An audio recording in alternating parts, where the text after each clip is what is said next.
everybody. This is Jeff Veale, the business guru, coming to you from, across the ditch in downtown Malaysia today. I'm over here with a wonderful client helping out at a food show for a few days. But I've got a wonderful guest on the show today. Her name is Jenn Donahue, PhD and PE. For those of you who know what P is, she'll tell you later. She's founder and president, and the business company name is Dare to Rise and J.L. Donahue Engineering Incorporated. Her industry, speaking, engineering, and here's the one that blew me away, guys. Retired U.S. Navy captain, 27 years. Imagine, just she only looks 27. 27 years is, unbelievable, right? In a man's world. Years in the industry, 29. Brief description of her business, engineering aside, I've been a public speaker for 5 years and a personal coach for 4 years. Right, with keynote workshops and webinars on self-improvement, overcoming your own obstacles, but also how to build trust and create unstoppable teams. That's all about the teams, guys. You can't do it on your own, I'll tell you now. That's a fact. Key achievements or projects. International keynote speaker. Had the opportunity to return my alma mater, Texas A&M, to speak at their fall leadership conference. Authoring Become the Warrior. She'll tell you about that later too. It's a lovely book she's written. Harnessing Your Inner Strength to Silence Self-Doubt, due out in March 2026. Personal motto, I love her personal motto. I'm sure it's the truth. I am the storm. I'm sure a lot of people have found that out along the way. I have a PhD in civil geotechnical earthquake engineering and seismologically. Give me that word again, please. Seismology. Seismology. She says it so well. She's been practicing. I was also she's trying to trick me up here. Intramural co-ed doubles putt champion 2 years in a row at Texas A&M. Not many people can say that. That's me. I can't say the word. And there's more about this wonderful woman here. But before we tell you some more, let's go and introduce our guest. Good morning, Jenn. How are you today? I'm doing fantastic. Thank you so much for having me. No, it's my great pleasure. Tell us about your journey and what inspired you all those years ago on that on your career path. Where did it all begin? It began whenever I was 8 years old and I was able to buy a Barbie dream house. And what I realized is that it wasn't for Barbie, it was for me to build over and over again. And I would build it and take it down and restructure it. And I've loved building ever since. I don't know why. None of my family are engineers or love building, but my mom just started giving me Legos and Lincoln Logs and erector sets. Lovely. And yeah, it's been history ever since. Yeah, so you're wonderful. You have a lovely mum who encouraged you. That's always a good thing, right? When you get some people say, don't be so silly. So that's right. Follow your dreams, guys. What's been the most challenging aspect of your work and how have you overcome it? The most challenging was when I was a commanding officer of a battalion of 800 personnel in Afghanistan, and I had an assassination attempt on my life. And it was very scary, and I had to make some very last-minute decisions, very quick decisions that were going to be best for me and for all of my personnel. So that was probably the hardest moment in my life, but I did it. Obviously I survived. Yeah. All of my personnel survived, and we were able to take care of the threat, and we're all still here. Fantastic. Wow, what a journey you've come on, my friend. How did you end up in the Navy? Tell us that story. How did you actually end up in the Navy? From doll's houses to Navy, how did that happen? As an engineer, I was looking at all of my friends that were going down to Houston, and they were getting jobs at big corporations, and I had so much angst. And I wanted to get out. I wanted to see the world. I wanted to experience new places and people. And I just realized I can't just go down to Houston and get a job. I looked around and found the U.S. Navy, who hired engineers to go build all over the world. And so, yeah, we build bases. We build out in the middle of Afghan deserts and Iraq, all over the place. And it's yeah, that sounds like fun. Let's go do that. Hey, amazing. What a journey you've been on, my friend. They should do a TV series about you. You should be on Netflix. Tell us an important moment in your career that changed your direction, and where did you pivot? I had probably my biggest pivot earlier on And it really had to do with how I wanted to live with myself as an officer in the Navy. And I had to really start to trust my gut as opposed to trying to go along with everybody else. At that time, all of the people around me were all yellers as officers. And so I thought that's what you do to get things done is you yell at them.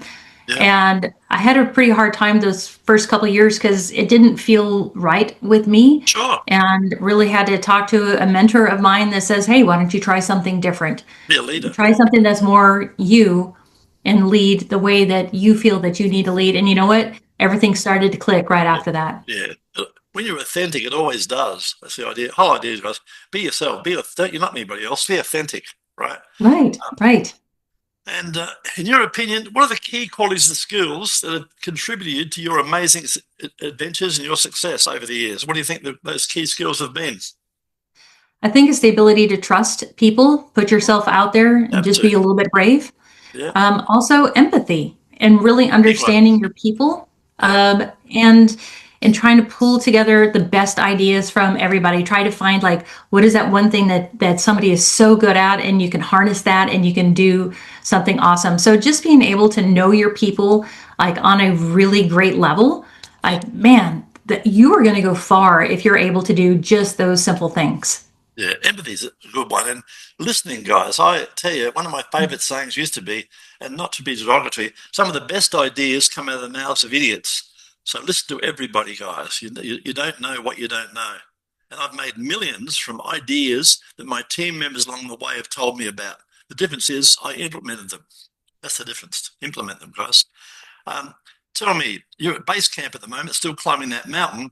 How do you stay motivated and continue to innovate in your fields? I love to learn. I really do. I am always trying to figure out something new to do. So now I'm studying neuroscience. Right. And so I have really gotten into it. It's something interesting. You have to find some ways to just keep your mind going. Like, so Absolutely. Maybe it's just taking up a new hobby. Maybe it's studying something different. Maybe it's learning a new language. But as long as you're continuing to innovate and try to improve yourself, I think that's the best thing that you can do. And so, like I said, I've been studying the brain now for about 1.5 years and really understanding how it works. It's cool. Like, science is cool. Pretty awesome. I had a guest recently, as in this morning, in fact, who said they're going to retire at 60. And I said, my friend, you'll be dead at 65. I said, don't ever retire. And I told him, I said, I've booked the Sydney Opera House for when I'm 100 to do a seminar, right? I'm going back to do a seminar when I'm 100. That's my goal. I love it. That's my goal. You know, you don't ever retire. You do what you love. You and I haven't got a job. We've got a passion. When you've got a passion, guys, you're not working. It's just you get up every morning and do what you love. And that lifelong learning is fantastic. And implement. Don't just learn, guys. I've met a lot of people who go and get diploma after diploma after diploma. And they've got a stack of diplomas, but nothing. They're empty, right? So implement them, guys. Whatever knowledge you get, use it, right? Anyway, that's my hobby horse, so we get off that one. Tell us about a recent project or achievement amongst your many. Well, the Navy one blows my mind, but tell me a recent one that you're particularly proud of. So one of the ones that I had in what you read at the very beginning was I got to go back to my alma mater to give a speech for their fall leadership conference. Yeah. And it's every speaker's dream to go back to their alma mater. I don't know what it is, but I mean, because I've been able to speak all over the world, but just to be asked back to your alma mater, man, I just felt like so warm and fuzzy inside. I know that's silly. Like, I speak of these big corporations and all these other things, but going back to your alma mater and talking to these young college kids. Yeah, you haven't forgotten your grassroots. That's the bottom line there. You're the real deal. And I'm sure you're very proud of your book. Tell us about your book. What's your book all about? The book is about understanding the little voices that we have in our head. Everybody seems to have them. You know, some of them are helpful. Some of them are the ones that are telling you, hey, you know what, you're not ready, or you're a fraud, or all those other nasty things. Yeah. And what this is about is it's based on a lot of the things that we do in the military about trying to create a counterpoint to that mean little voice. And how to strengthen that, and really looking at what you've already achieved, how you've done that, understanding and training and disciplining your brain so that you can counteract that mean little voice and you can shut it down immediately. And you can actually get a lot further in life if you're able to, the mean little voice is probably never going to go away. But if you're able to tamp it down as quickly as possible and realize all the good things that you've done, you're going to come away with a much better experience. Yeah, I get a little voice all the time. We often argue. We have debates. Oh yeah, that's pretty normal. Yeah, it's pretty much fun. And I just learned in the last few years, guys, and I'm 77, I'm still learning. I learn every day. I learned about, say, 5 years ago that your gut is pretty much your second brain. And when you get these feelings, guys, like something negative or positive, whatever, learn to trust your gut. It's telling you something, and learn to go with the flow. It's your second brain. Yes, you know what? The biggest mistakes that I've made in my life is when I did not trust my gut. Absolutely, me too. And it's like, but whenever I do trust it, it's like, oh, things have been so much better. But wow, man, I messed up when I just didn't listen. Yeah, well, I had a funny story. I was married to a beautiful Malaysian girl for 16 odd years, and she was a very quiet girl, but we'd go into a room and she'd just sit there and listen. I was too busy yapping and talking. And then I'd say, gee, he's a nice guy, that guy, rah, rah, rah. I'm going to do business with him. And she'd say to me, no, he's a crook. And I go, what? He's a crook. Invariably, I'd do business with the guy. The guy had ripped me off, and she was right, because she had it. She had woman's intuition. And then I learned later in life to listen to her. She was never, ever wrong, honest to God, because she listened. She heard the whole story. I was too busy talking about me or whatever to hear the story. It was pretty interesting. So I learned some valuable lessons. I also learned, guys, whenever I've invested in me, I've made a lot of money. When I've invested in schemes or Bitcoin, I've never done Bitcoin, but schemes and things like that, get rich things, you lose money. So learn to invest in yourself, guys. The best investment you can make is yourself. That's taking it from an expert, my friend. I totally agree with that. Yeah, absolutely. If you met a 20-year-old version of you now, it should be quite remarkable. Yeah, you remind me of Demi Moore, the actress. She did so much, the G.I. Joe stuff and all that, right? I think it's coming into my brain, Demi Moore. If you meet a 20-year-old version of you, what would you tell her? And she said, I'm just out of school. What do you think I should do with myself? What would you tell her? I would say follow whatever you love, and don't be afraid to pivot. There's so many people who are out there they're just trying to chase the money, and they wind up being miserable, and they're not doing what they love. But if you're able to do what you love, the money will come. Absolutely. And I didn't understand that earlier in life. Yep. And since I have really been embracing that, I'm happy. And you know what? You can pivot. Pivoting is cool. Just don't quit. You got the secret there. You just said the secret word. Happy, guys. Freedom. When you find happiness, guys, it's El Dorado. It's better than money, believe me. When you're happy, it shows. You've got it in spades, my friend. You're a lucky person. Well, you made your own luck, of course. Looking ahead, you're at base camp at the moment. What are your goals and aspirations for the future as you climb that mountain? I want to get out and I do have an engineering company, but what I'd like to do is I'd like to sunset that as much as I can and basically continue to travel the world and speak and help as many people as I can overcome their own obstacles. Also, just go to other corporations and help them create the most amazing teams, the most diverse teams possible, but understand how to bring them together to create a unity of purpose so that they can have success. That is what I want to do. That is what I want to do for the entire rest of my life, is go out and just help people. Yeah, spread the word, share your knowledge. That's what it's all about, guys, sharing your knowledge. Never die on the vine, and you're going to leave a legacy, my friend. I'm sure you have. I'm sure that you're well known in the Navy world, and I'm sure you're a case history in many cases for young girls and what they can actually do. It's true. It's like you have to get out there. You have to show them what's possible. Absolutely. I didn't have any female role models. They didn't even allow women in to do what I did whenever I joined. I was about to say, I'm surprised you even got a key to the door. You know.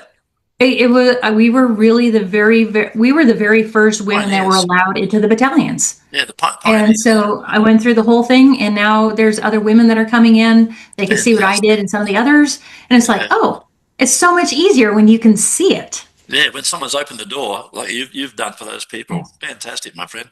Tell our listeners and people watching this amazing podcast, what's the best way to reach out? You obviously like to have a chat and you like to share your knowledge. What's the best way for people to reach out and find out what you do and get some help if they need it? What's the best way to reach you? You can go to my website. There's a form there. You can talk to me. You can go on LinkedIn. You can message me. Like, I'm all about that. I love to hear other people's stories, what they've overcome. So yeah, just go to the website, www.jenndonahue.com. You can find me on LinkedIn, Jenn Donahue. But yeah, let me hear what you have to say. There it is on the screen, guys. Get your pen out and write it down. It's on the screen there for you, so you've got no excuses. Before you go, let us know a fun fact about yourself. You've got some amazing facts, but tell us a fun fact about yourself that most people don't know. Probably the most fun fact that I have is that I'm going to go in imperial. I have two 120-pound dogs. Wow. So I have to figure out what that is. Like, I only weigh 20 pounds more than the dogs, if that makes sense. Wow. But we go out. They're big, big dogs. And so whenever I'm not out chasing earthquakes, I'm typically out chasing my dogs around the park. What sort of dogs are they, by the way? One's called an 𝐷𝐽𝐷 and one's called an Anatolian Shepherd. They're both livestock guardian dogs. So they're just really big guard dogs. But they're very sweet. They're very, very sweet dogs. They probably eat more than what you do. Probably. They're a lot of fun. Amazing. Thanks for being on the show today, guys. If you want your 15 minutes of fame, this is what it's all about. Come on, have a chat about what you do, how you can help people. And think about it, guys. A TV commercial is going to set you back about $30,000. And what's going to happen? People are going to jump up, make a burger, grab a beer, go to the toilet, and miss the whole darn thing. 10 radio spots in your city going to set you back probably $3,000. And they invariably play them at 1 or 2 o'clock in the morning when people are asleep. Come on, 15 minutes of fame. We'll put you across Reddit, Quora, LinkedIn, Facebook, our Facebook group of 6,500 entrepreneurs. Also, YouTube with all your social media links. And you've got an evergreen piece of material that you yourself can promote for the rest of your life, all about you and your journey. So come on, 15 minutes of fame. We'd love to hear your story. Jenn, you've been an awesome guest. Any last words for our audience? Again, follow your gut and don't be afraid to pivot. Fantastic. Thanks, Jenn. You've been a great guest. Thank you so much for having me.